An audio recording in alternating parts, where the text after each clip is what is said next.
Assalamualaikum warahmatullahi wabarakatuh. Kembali lagi di channel YouTube PJOK Hexa. Masih bersama saya Yudo Dwi Asmoro PS. Pada kesempatan kali ini, saya akan membahas materi terkait dengan kesehatan, yaitu tentang penyakit menular seksual. Tapi sebelum kalian menyaksikan materi ini, jangan lupa untuk selalu like, comment, and subscribe channel YouTube PJOK Hexa. Selamat menyaksikan.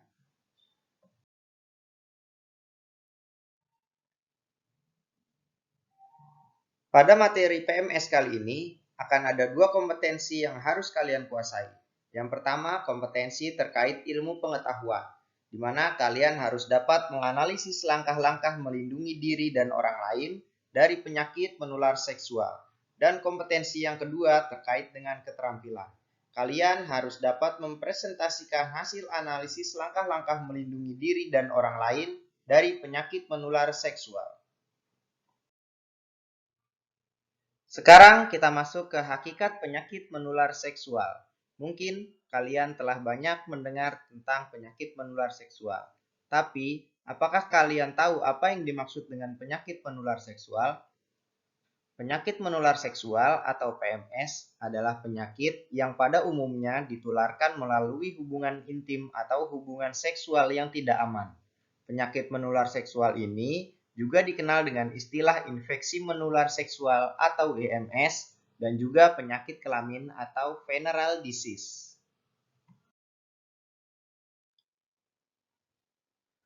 Penyebab penyakit menular seksual. Penyakit ini bukan hanya disebabkan oleh hubungan seksual atau hubungan intim yang tidak aman, tetapi penyakit menular seksual ini disebabkan oleh beberapa virus, bakteri, dan parasit yang menyebar melalui cairan tubuh.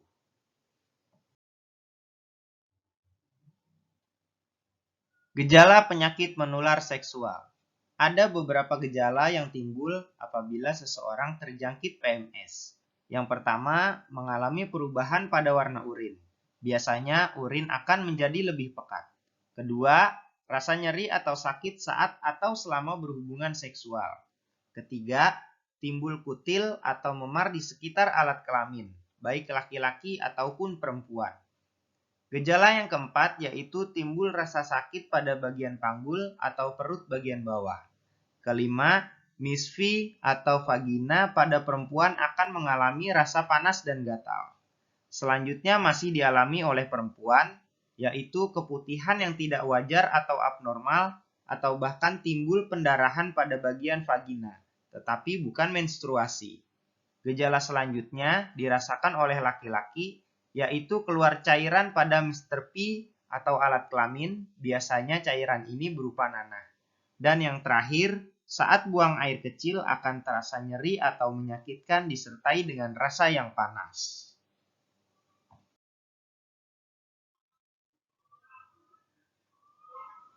Diagnosis penyakit menular seksual. Jika mulai tampak atau muncul gejala-gejala PMS seperti yang telah saya sebutkan pada slide sebelumnya, segeralah periksakan ke dokter, karena penyakit menular seksual ini dapat segera didiagnosis dengan melakukan tes di laboratorium seperti tes darah untuk mengetahui terdapat virus atau tidak dalam diri kita.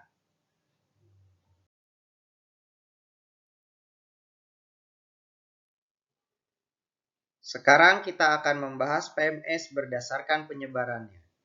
Sesuai dengan penyebab PMS yang sudah saya jelaskan sebelumnya, bahwa penyakit ini dapat menyebar karena adanya 3 unsur penyebab.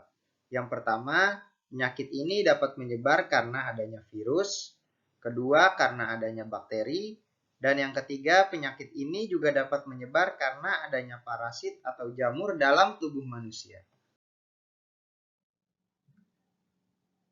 Berikut kita akan membahas terkait beberapa contoh penyakit menular seksual yang umum dan banyak terjadi pada manusia. Yang pertama ada Chlamydia. Penyakit ini disebabkan oleh bakteri bernama Chlamydia trachomatis. Chlamydia mempengaruhi orang-orang dari segala usia, tetapi paling sering dialami oleh wanita muda. Penyakit ini dapat muncul melalui hubungan seks vaginal, anal ataupun oral, dan juga bisa menular dari ibu ke bayi dalam proses mengandung, persalinan, atau menyusui. Banyak orang yang mengidap klamidia tanpa mengalami gejala, tetapi mereka masih bisa menulari orang lain melalui kontak seksual. Gejala yang timbul termasuk nyeri genital dan keluarnya cairan dari vagina atau penis. Selanjutnya ada jenis penyakit gonore. Penyakit ini disebabkan oleh infeksi bakteri Neisseria gonorrhoeae. Apabila tidak segera diobati, penyakit ini dapat menyebabkan infertilitas atau kemandulan. Sama dengan klamidia, penyebarannya dapat melalui hubungan seksual atau dari ibu ke bayi dalam proses mengandung, persalinan, atau menyusui. Gejala yang timbul dapat berupa nyeri saat buang air kecil dan cairan abnormal pada penis atau vagina. Pria mengalami nyeri pada bagian penis dan perempuan mengalami nyeri pada perut bagian bawah. Selanjutnya hepatitis B. Ini merupakan infeksi serius yang disebabkan oleh virus hepatitis B yang sebenarnya mudah dicegah melalui vaksin. Penyakit ini paling sering disebarkan melalui paparan cairan tubuh yang terinfeksi. Gejalanya beragam dan termasuk menguningnya mata, sakit perut, dan urin berwarna keruh. Selanjutnya ada penyakit berupa herpes. Merupakan virus yang menyebabkan munculnya lepuhan pada kulit berwarna kemerahan dan berisi cairan. Selanjutnya ada HIV. Penyakit ini disebabkan oleh virus yang mengganggu kemampuan tubuh dalam melawan infeksi, sehingga akan menyebabkan kerusakan pada sistem kekebalan tubuh. Virus ini dapat ditularkan melalui kontak dengan darah yang terinfeksi, sperma, atau cairan vagina. Dalam beberapa minggu infeksi HIV, gejala yang timbul seperti flu, demam, sakit tenggorokan, dan kelelahan. Kemudian, penyakit ini biasanya tanpa gejala sampai berkembang menjadi AIDS. Gejala AIDS termasuk penurunan berat badan, demam, atau berkeringat saat malam, kelelahan, dan infeksi yang terjadi secara berulang. Selanjutnya ada penyakit HPV dan kutil kelamin. Human papillomavirus adalah virus yang menyebabkan kutil kelamin dan kanker.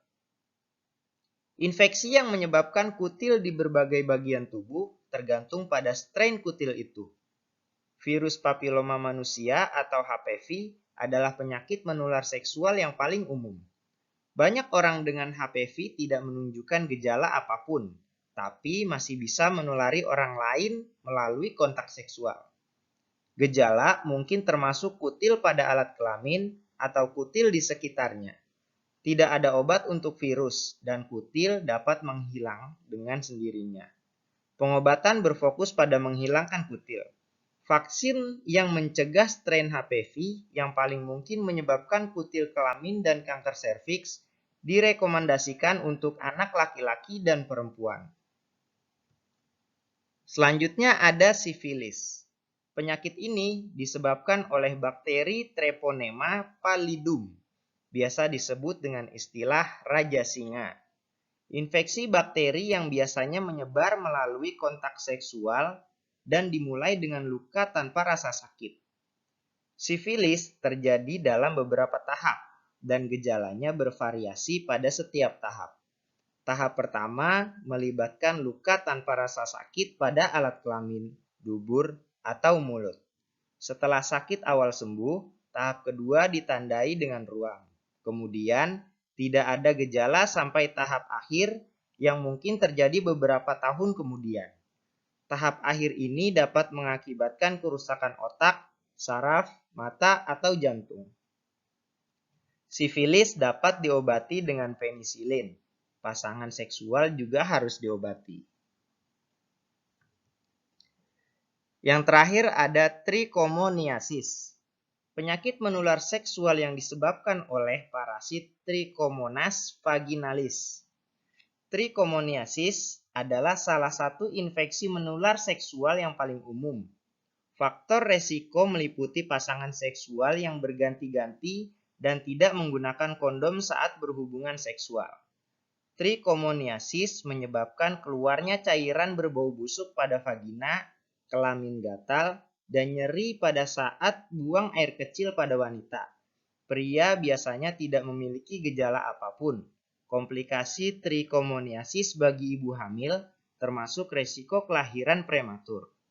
Penanganan berupa kedua pasangan harus mengkonsumsi 1 dosis besar antibiotik oral tertentu.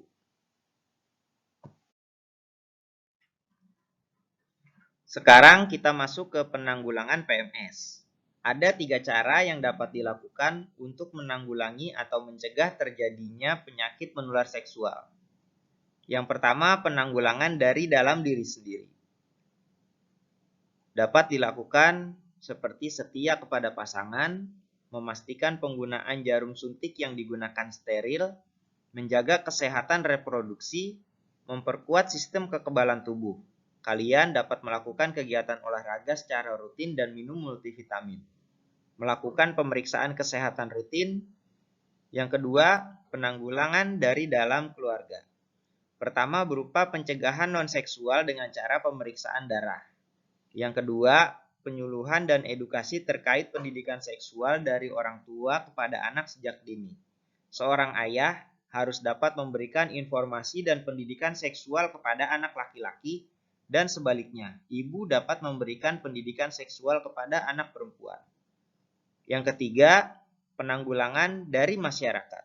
Penyuluhan intensif terkait PMS, memberikan kesadaran terkait arti pentingnya sikap setia, dan memberikan kesadaran terkait kesehatan organ intim. Sekarang saya akan memberikan informasi tentang bagaimana cara pengobatan penyakit menular seksual. Sesuai dengan penyebabnya, penyakit menular seksual dapat diobati dengan 3 cara. Yang pertama, menggunakan antibiotik.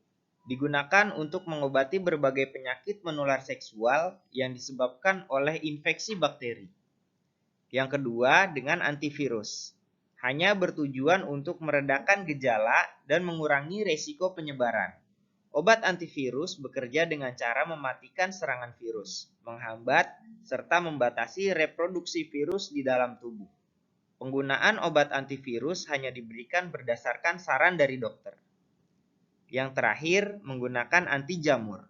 Sesuai dengan namanya, obat ini digunakan untuk penyakit menular seksual yang disebabkan oleh jamur.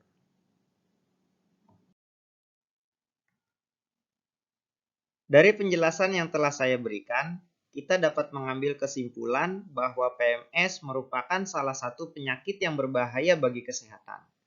Tapi penyakit ini dapat dicegah dengan cara menerapkan pola hidup sehat dan menjauhi perilaku-perilaku menyimpang terkait kesehatan seksual. Kita juga harus mendalami ilmu agama serta menerapkan aturan-aturan tentang nilai dan moral yang baik dalam berhubungan dengan sesama manusia.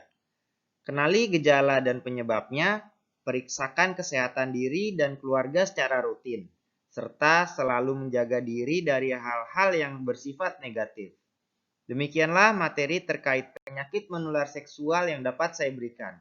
Semoga materi ini dapat bermanfaat bagi kita semua. Salam olahraga, jaya. Wassalamualaikum warahmatullahi wabarakatuh.